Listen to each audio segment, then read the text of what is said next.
Rabbi Shimon Bar Yochai, of course, was one of the greatest of all time, Kabbalists, teachers. He's found in the Talmud, in every Masechta. He's a master of all forms of Torah, all the books, at every level.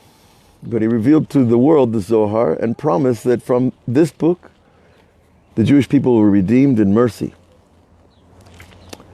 Well, in Parshat Beshalach, which we're going to learn today, we see that it doesn't look like everything is complete mercy. Now, this Parsha deals with the soul of the Messiah and where he goes and what he does in the upper worlds. Some people might take this literally as what might happen in the physical worlds. And some understand that the Messiah is a soul that can enter this world and leave this world at will. And that is a quality we ascribe to Eliyahu Navi. The prophet Elijah also had that ability. The rabbis say that in the book of Malachim, we're told that Eliyahu wore a leather girdle. You know, a strap-on leather that warriors would wear when they went to battle. He also had such a girdle.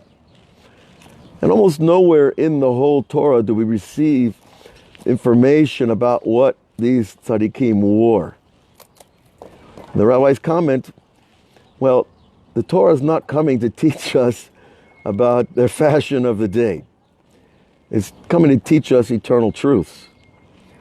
And so they comment that Eliyahu, the prophet, who wore this leather girdle, was actually a symbol of his ability to go in and out of the physical and spiritual realm. Just as a person can take off a garment and put it back on, so too, a tzaddik on this level can leave his body and put it back on, depending on what Hashem wants from him at any given time. We have to remember that these people were operating at a level where they were not seeking to do things from their own will, but they were rather in a constant process of what we talked about today, of constantly renewing their mind by giving over what they had and reaching new levels of perception of both the past and the future. And remember, we also learned that the present is actually the portal. Entering the truth of now, the ultimate depth of now, enables one to go further either in the past or into the future, depending on what his job is. So the mysticism can be brought down to a level that we can understand. And I think that's helpful and important for our faith and for our ability to serve God with awe and joy, especially when he gave us such great people throughout the generations that were able to perform these things. But in the stories that we're reading here, and they're not all very easy to understand, and they're certainly cryptic, where the Messiah is entering the bird's nest above, which is called Ima Ila'ah, which is the spiritual level in the world of the Sfirot, of the left mind of God. One way to relate to it. And then he leaves there, and then he disappears for a year, and then he comes back. And meanwhile, there's wars, there's conflicts all over the planet. Now, the day after the Twin Towers fell, I walked into my yeshiva, and a friend and I had heard a rumor about this Zohar, and we literally opened it up to the page, Daf Chet, Parshat Beshalach. Parshat Beshalach, of course, is the parsha that corresponds to the Jewish people passing through the Red Sea. And tonight, we celebrate the Jewish people passing through the Red Sea by staying up as late as possible and learning a whole Seder of Tanakh and Zohar until the morning prayer, hopefully, people have the strength. Not everybody does, but even a little bit is something when we have the proper intention of doing so. So tonight is the commemoration of the splitting of the Red Sea, and that includes, for us, passing through our own boundary, the border of Egypt was that ocean. And of course, we all have that Egypt inside that's blocking us from achieving that true connection that we're all looking for, whether we know it or not. And so going through the Red Sea is really leaving the influence of peril once and for all. And it's interesting that in this parsha that deals with the splitting of the Red Sea, we have all these comments about the soul of the Messiah. But again, the comments about the Messiah are not necessarily prophetic in a way that they would be useful to us, because they're really about the journey of his soul as he prepares to come into the world. But as we understand also, Maseh Avot Siman Labanim, that the deeds of the fathers are signs for the children, and we are the children of those fathers. And so what happened in one time and place can become global 20 generations, 40 generations later. And I think that's what we've seen happen over the last few years, certainly since 9/11, the shift in the spiritual atmosphere. Now, Rav Shmuel Darzi was a great Kabbalist in Jerusalem who passed away not too many years ago. And a friend of mine was very close to him for many years. And we used to go see the Rav once in a while. And when they went in and told Rav Darzi that the Twin Towers have been destroyed, he said, the angel of Esav has fallen and the angel of Ishmael has risen. It was literally the changing of the guards in heaven. As we know, there are 70 archetype angels. Each one is a spiritual conduit for the 70 archetype nations. There is structure above and below. And this structure, part of the way it's described is through these, what we call angels, which are conduits of power. And that's why we see over and over throughout history, there are different empires that rise and fall, because each empire is allotted a time to be a leader of the world. At one period, the British were the leaders of the world. At one time, they were French. At one time, they were Greek and Roman and Spanish. All of these nations that had great empires that came and went had an angel, had a conduit of power over all the others. It's like a wheel turning from each empire to the next. And the cycle is supposed to teach us that the power is coming back to the source. In other words, the source being Hashem, and the goal of each empire is to give every person, every nation, a chance to express its concept of kingship. Every nation has a concept of kingship, and so too, inevitably, every person has this part in him that feels like a king. When you first buy your first house and you sit down at your first Shabbos meal, you feel like a king of your new house. Or you build a company, you feel like a king of your company, and so on and so forth. Well, so too on the national level. But of course, the goal and the test is for a human being to proclaim God king and not himself. And that, of course, is the Jewish perspective. And so the Jewish king has to also stand up to this test. Now, Moses was considered a king. He brought us out of Egypt. He redeemed us and brought us to Eretz Israel. And so he's given credit for being a king of Israel. But he wasn't allowed into the land. He wasn't allowed to complete the cycle.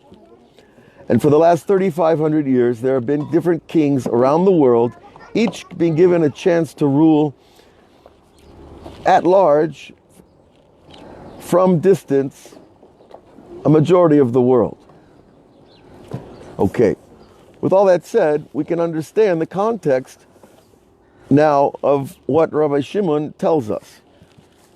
Now, it's interesting. We see in the 24 books of the Tanakh, when a prophet prophesies, it's usually introduced in a way that it tells us what's going to happen. It says over and over, Vayomer Hashem el Moshe lemor, God spoke to Moses saying. And we see other places where Yirmiyahu says the hand of God was on me, and Ezekiel says that the heavens opened and I saw visions of God. Over and over we're getting an introduction, but here in the Zohar the rabbi doesn't give us that introduction. Now that's an interesting thing, because usually they did give an introduction to enforce the authority behind his words. Because that's something that prophets have to do. You know, the Talmud says that what 48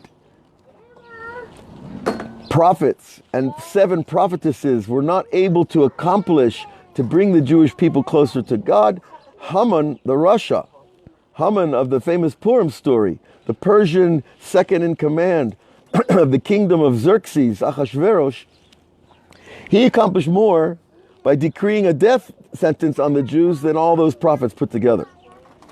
Now that's a scary thing if you think about it, because what it teaches us is that human beings generally don't want to act unless they're afraid, really afraid. So I think on 9/11, the world was afraid. And the world saw something they'd never seen before. And that really ushered in a new era, the era of Islamic jihad. Now, of course, the jihad has been going on for a long time, but when the angels shifted in heaven from the angel of Esav, and Esav is aligned with Rome, with England, and with America, being extractions of each other over the centuries, that shift was really a shift about the power of influence and wealth. And certainly we see since 9/11, the Arab nations have gotten wealthier and wealthier and more provocative in all of their dealings with the West. So that was a watershed time in history, and we're still living that now, 16 years later. And 16 years is nothing in Torah time. And so it's a long process, but I think to learn about it helps us, again, to strengthen our faith, to strengthen our service, and to understand we are part of massive global processes, that we shouldn't think that we can stop them, but we certainly can shift them. And we are told that any negative prophecy can be knocked off, can be pushed out, can be annulled by good deeds and by prayer, as we've spoken of about the fact that Jonah, the prophet, Jonah, was able to remove the decree from the people of Nineveh because the people of Nineveh repented, they did tshuva, and they changed their deeds. Okay, with all of that introduction, let's go into the Zohar a little bit. It's a wonderful place. Across from us is the mountain of Tzfat and the hillsides of the Galil, and all the way down to the Kinneret can be seen from here. You know, anybody who has not seen these places and these views really is missing out. Okay. Bahahu Yoma, on that day, Yitar Bekarta de Romi, there was aroused in the great city of Rome. Now, we have a concept in Torah, as we said, that Rome was the essential capital of Edom, who was the grandson of Esav, who was, of course, Jacob's twin brother. So you see that there is this great closeness between Jacob and between Esav, who became eventually the people of Rome. And it says Karta Gadola, the great city, Karta Rabata, because there's also the concept of Karta Zeira, the small capital. So we assign Rome's capital as this moving capital of Esav's people. Had Shalhova de Esha was aroused. A great fireball came into the world. Bahu kala yitar bekol alma. And a great voice came out, which of course here is a rumor. The spread of knowledge went out into the world, and the entire world heard about the Twin Towers. And the fireball is very clearly described here. Shalhova de Esha. What do we see that day when the world stared at their television sets and were shocked that these planes entered the Twin Towers? V'yokid kama migdalim, v'kama hechalin. And several towers were burnt down, and several palaces. Now, a palace could be a house, an apartment building. For the ancient mind, if they saw the modern apartment buildings that people live in, they would call that a palace, even though it's only made up of a bunch of little places. Nonetheless, it has that quality. Makama migdalim yipalun, and several buildings will fall. Makamar de bashka'ei ravavei yipalun ba'u yoma, and several towers will fall on that day. V'kulahu yinkanshu ala levish, and then all the nations will gather together. What does that sound like? The United Nations, of course. The only place that all the nations can speak together because they have interpreters. And everybody's listening to their own language, which is interpretation of whoever's speaking in the United Nations. And it says they would gather together to do, well, evil. And that essentially means evil to the Jews. V'kol b'nei alma lo yachlun lishtazva, and all the people of the world could not escape this event. Not the fear and not the trauma, and not the horrible sights of people falling from buildings. And of course the massive death that took place there. Me'ahu yoma ad tresar yarchin, from that day 12 months forward, yitatun kol malchin v'gezarun kama gezerot v'kama shmadot al Yisrael. And from that day forward, many decrees were decreed. And some of them even included the destruction of Israel. Now, if the leaders of jihad have not made themselves clear, it's because people don't want to listen. But they sound very clear to me. When you listen to Ayatollah Khomeini from Iran, and you listen to, and right now you listen to Farrakhan, you listen to all these different leaders talking about evil, doing evil to the Jews. So it's not one place and one time, but it's a series of these decrees.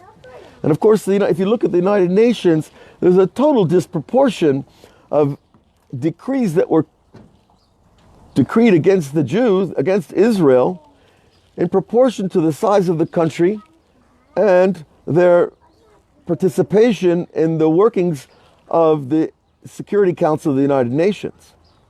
Why so many decrees against Israel? It's one country of 250 that are in the United Nations.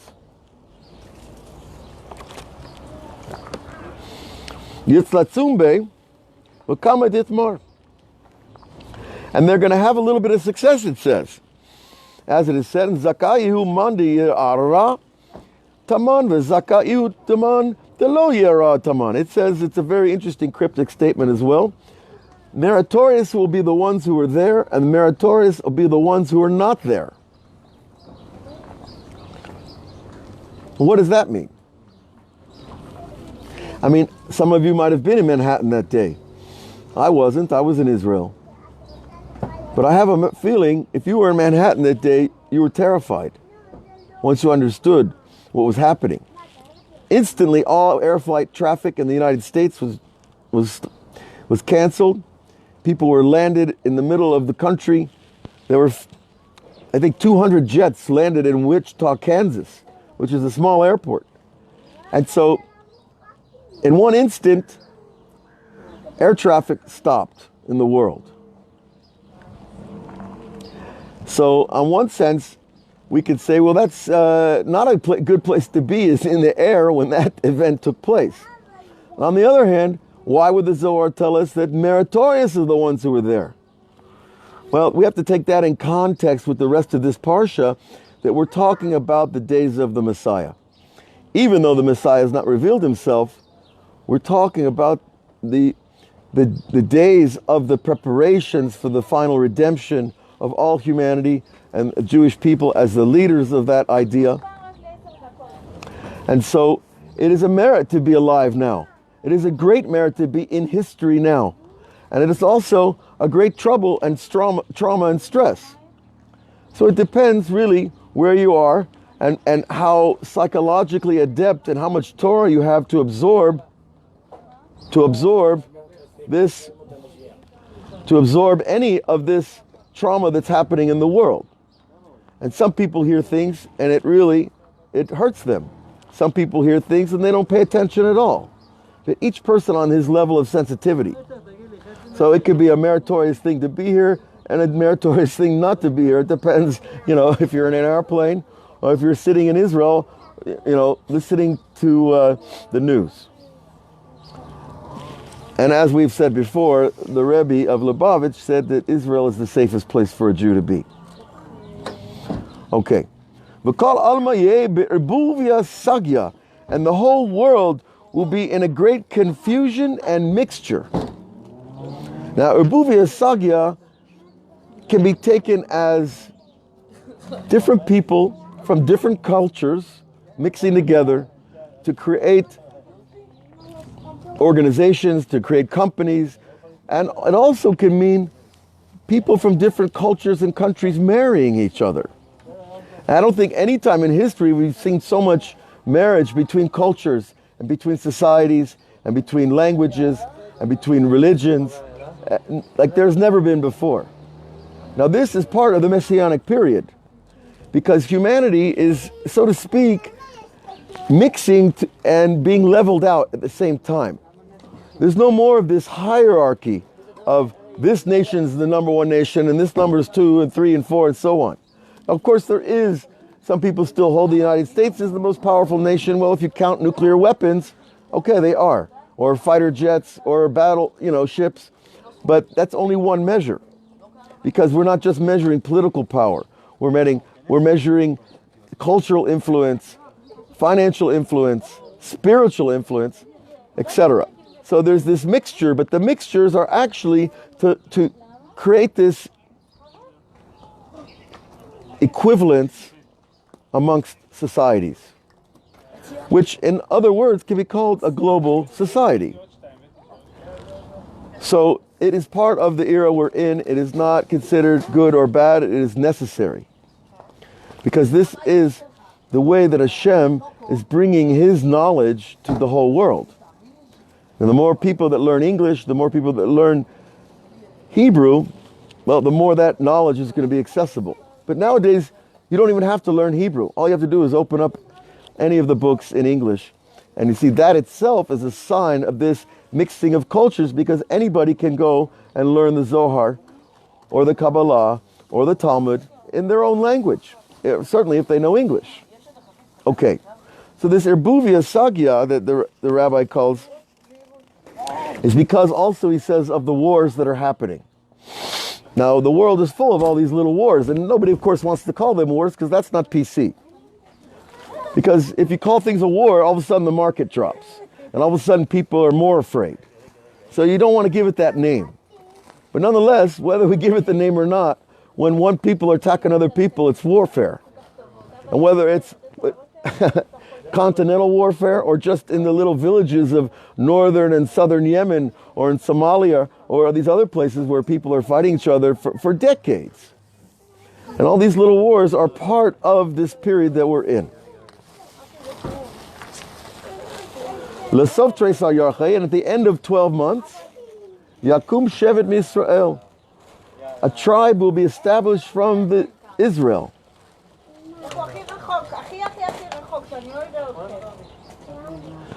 And the Zohar tells us, who is this tribe of Israel?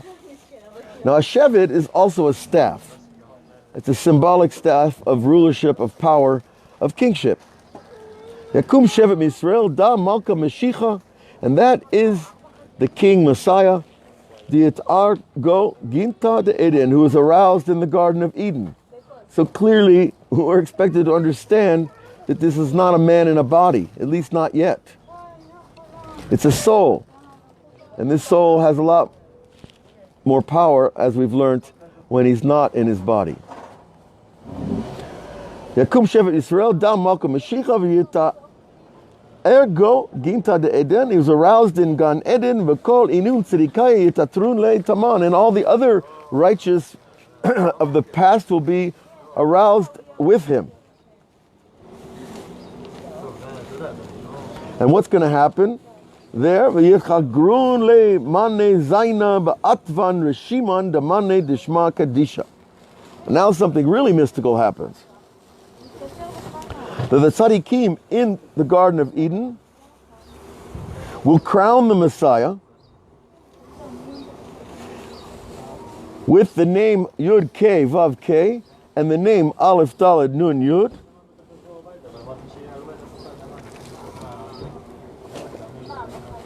And the Rav Frisch, who is a great commentator of the Zohar, he produced a wonderful book called the Matok Midvash, as sweet as honey. And for our generation, it is the most comprehensive explanation of Zohar in Hebrew that we have. In terms of the amount of the other commentators that he brings in from the Arizal, from the Ramak, and from other Achronim and Rishonim in the Kabbalah. So Rav Frisch tells us that literally, this is a funny vision here, he says that he is crowned with these names like a hat of salvation.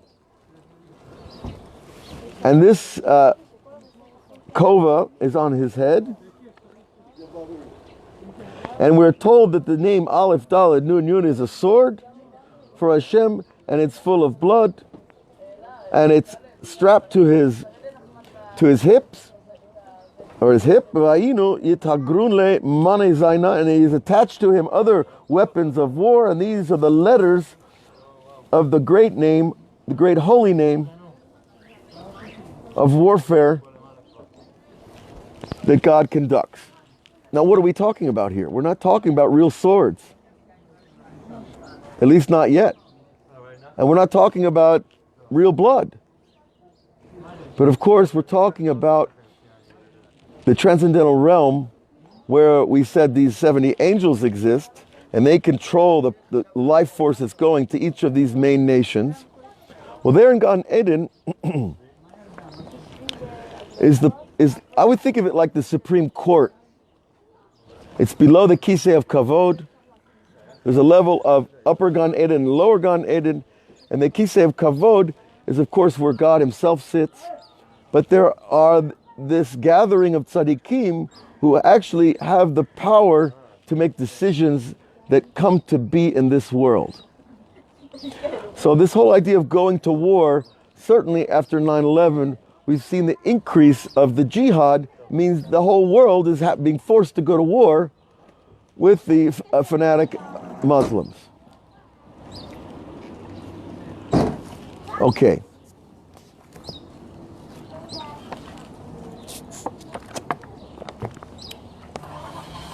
Well, what's interesting, how does God's name become a weapon? God's name is something we praise. God's name is something we chant. God's name is something we sing. God's name is something we meditate on.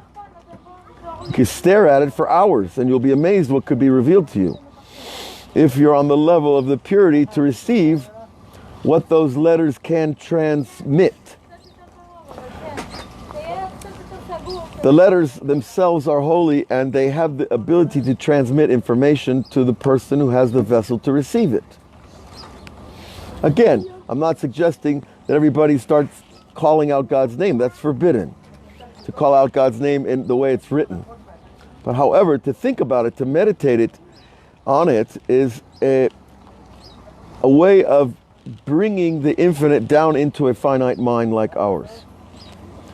And think of it as a lock, a vibrational lock. You know, on a door you have a lock that turns, and there's different combinations or different patterns in the key, if you will. Well, this is a lock of sound. Okay? It's an audio lock. And what it's unlocking is God's power. And here we're being told it's the combination of the power of God as the master and God as the creator of the union of mercy and judgment. And of course, this is the main work for all of us, is to take our mercy and to take our judgment and combine them together so that we're fair and we're kind at the same time, and yet we judge clearly. Okay, I think it's enough about the names of God as weapons, because there are more practical applications amongst Kabbalists that we've read about in the past, but it's certainly not for public consumption, if you will. Okay. The Zohar continues, V'kala yitpotzetz ba'anfe ilanin de ginta. And then a voice will explode on the branches of the tree in the garden. So this living tree is not just it's not a tree at all. It's a web of voice. Sound familiar? A network where the voice of God is distributed into a lower level from his unified place. Sound familiar? What is the internet? When did the internet really kick off? When did it suddenly become a global net where anybody can talk to anybody at any time? So you see, what's happening above is happening below. Now it takes a few years to happen. You know, things move slower down here than they do up in heaven. But nonetheless, v'kareh b'chayil, and the voice calls out with great power and says, Itaru kadishel yonim, be aroused, wake up, the holy upper ones, kumu mikame meshicha, and rise up and stand before the Messiah, this great master soul. Vaha idana ditchabra itata bevala, and at that time there will be a union between what in Kabbalah is called the husband and the wife. Of course, these correspond to, these are metaphors for what are called Zer Anpin and Nukba, the power of the upper sixth Sefirot and the seventh Sefirot together. The male and the female are united. And Rav Ashlag describes that for us in very simple terms that helps us get a handle on it. He calls it the power of giving and the power of receiving.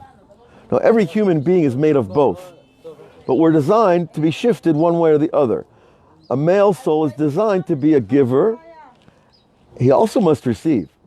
And a female soul is designed to be a receiver. Yet, of course, she has to give a tremendous amount as well. But this union of the two is represented in the forces that we learn about in Kabbalah, and it helps us get a handle on what's happening in a non-physical plane. Okay. Ubala ba'elek nakama la nukmin da alma. And the husband, the masculine force, wants vengeance for his wife in this world. Now, what does that mean? Well, we relate to the divine presence in this world as feminine. When a person has a high spiritual moment, when there's a sudden revelation of knowledge, of awareness, of power, a miracle happens, we associate that with the divine presence in this world as the Shekhinah, the feminine presence of God, here in this world. So what's happening? What it's saying is that the masculine side of God is going to seek vengeance because of what's been done to the feminine side of God. So what's been done to the feminine side of God? Well, this is a pretty hard thing to hear, but we are told in the Kabbalah and in the Pshat, if we know how to look for it, that when humanity sins on a large scale, the divine presence leaves. And if they continue, it goes higher and higher and higher and further away. So we have to understand that the feminine divine presence is like an elevator going up and down, depends on what we do down here. And one way to understand it too is out here in the physical realm, because of course we're talking about inner realms inside us, and it's not up at, above the moon or out near Saturn somewhere. It's inside the world, and it's coming out. We call it up because it's more refined than the physical. But it's really inside moving outside. And when humanity is not doing what they're supposed to do, the divine presence goes deeper and deeper and further away from us, until the masculine side says, wait a minute, where's my wife? Where's my divine presence in this world? She's part of me, I'm part of her. When she's being pushed out of the world, God gets upset. Just like any husband who loves his wife, where's my wife? Where'd she go? What happened? That's a normal response for any responsible man. And so too, we use that as a metaphor for our behavior and for the behavior, so to speak, kiviyachol, of Hashem. So we're told that Hashem is now going to seek vengeance. And this is not a good time to be out on the street, if you know what I mean. And so, מפני שנשבעה שכינה שאינה מתחברת לו עד שננקום נקמת בני ישראל מאת כל הגויים שיראו וצערו הרגו אותם בגלות. Okay, now this is the real money here. Is that the Shekhinah refuses to reunite with her husband until the husband seeks vengeance on all those who have afflicted the Jews in the exile. Now again, we're speaking on cosmic levels. We're not speaking of every human being on the planet, because every human being on the planet hasn't hurt the Jews. Unfortunately, certain nations have taken it upon themselves that rather despicable job. And the divine presence says, I'm not coming back into the world until you take vengeance and make even the scales of justice for me, for my presence, especially through the Jewish people. And this is something that is hard for people to hear. I mean, if I was non-Jewish, I wouldn't want to hear this. But it's time, folks. People have enough intelligence now to understand how the system works and to take responsibility for being part of it. You know, the Zohar was not revealed publicly until about 1100. There's different versions about how that happened. But before 1100 AD, as we call it, or the modern era, the Zohar was a secret document that was learned among secret societies. It wasn't allowed to be revealed. Because you can imagine what would happen if the Jews went out announcing these things to the world. God's going to seek vengeance on you. God's going to take vengeance for all the things you've done to the Jews. People don't like to hear that. Especially people who don't know what you're talking about, because I wasn't there and I haven't hurt any Jews. But again, we're talking about from a cosmic position. We're talking about it from a very general picture. Imagine yourself in heaven looking down at all the 70 archetype nations, and you can see who's done what to the Jews. And we know that the Jews have been run out of Spain and run out of England and run out of France and run out of Germany and run out of Poland and run out of Russia. You know, how much do we have to go through? So this is why the sages have kept a lot of this wisdom secret until our generation. And we were told that these books would be available to the world in our generation. Rabbi Shimon Bar Yochai even prophesied and said, people will make a living on my books. And we know that there are certain groups around Am Yisrael that have sold a lot of copies of Zohar. And they've got a lot of donations for that. And there's a reason.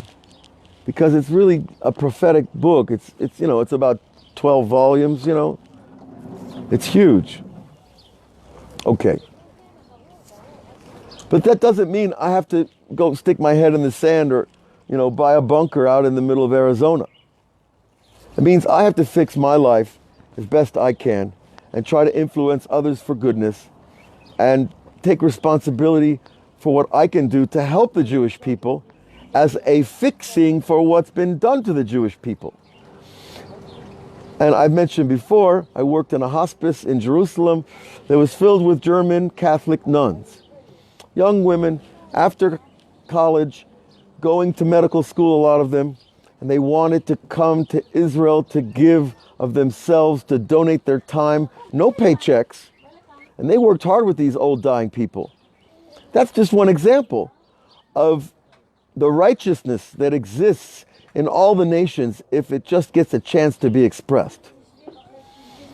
And I'm certain that those people are bringing goodness into their own lives by volunteering to take care of these old dying Jews and non-Jews at the hospice over there on Yafo Street in Jerusalem.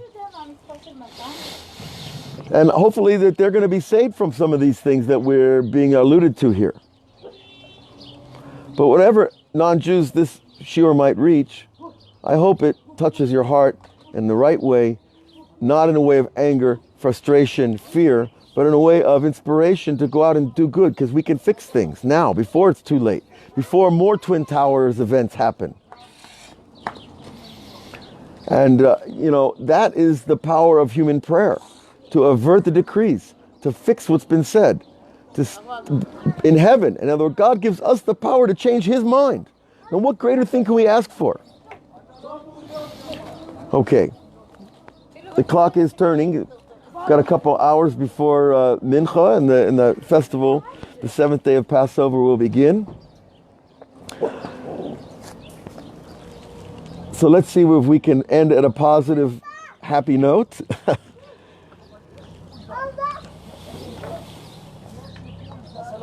And it says, "Lakama la lena'ara la me'afara," to lift up the feminine divine presence, to shake the dust off of her garments. Now, the dust is generally referred to as our material society. Materialism itself is like the earth, right? It's all physical. It's all dense matter. It doesn't allow spirituality to move too easily through it. So the divine presence herself has been, so to speak, covered over with materialism. And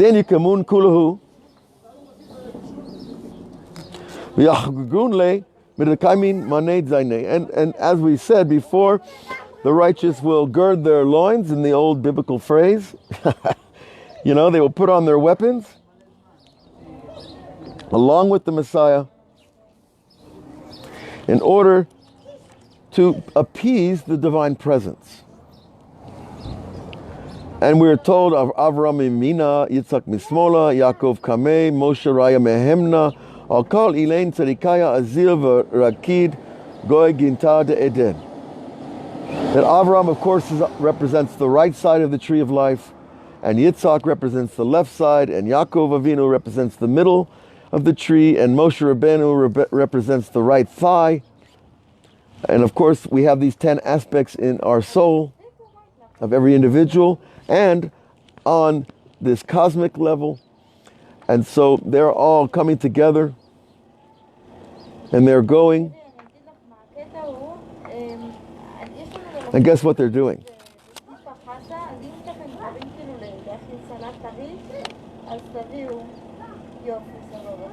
They're dancing in Gan Eden. Now wait a minute. What's going on? We just learned they're getting ready for war. They're putting on their weapons. They're gathering to get vengeance on the divine presence who's been thrown in the mud. Now we're told that they're going to get up and dance? Where does dancing fit into that? I mean, I've seen soldiers march, but I've never seen them dance too much unless they're off duty. Right? So what's happening?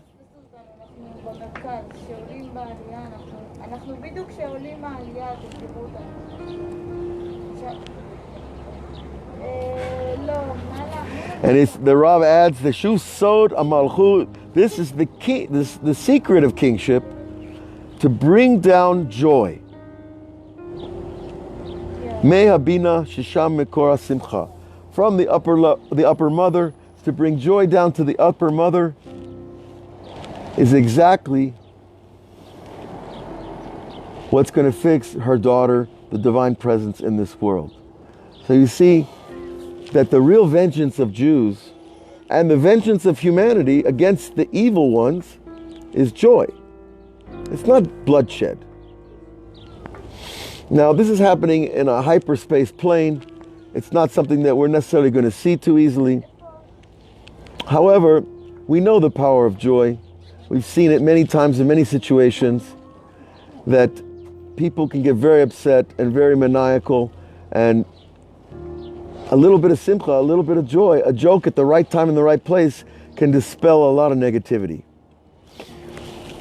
I saw two people fighting on the street in Los Angeles, and I rode my bike. I was on a bicycle, and I went up in between them and started laughing and talking to them and saying, "What's going on, guys? Don't you love each other? What's the problem?" Trying to talk the talk.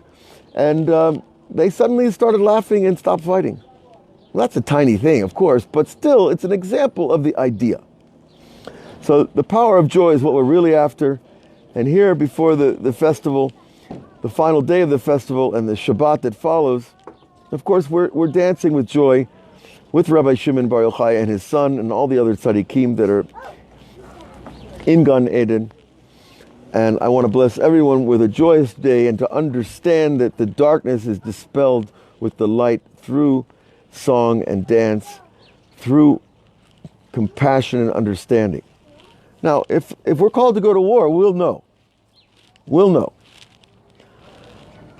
But we are not looking for war, and we're not looking for vengeance. That's God's job. And how he does it and when he does it, that's his business. Our job is to bring greater joy into the human race for all people. Because I believe that most people are good. And the stuff you hear on the news is not most people.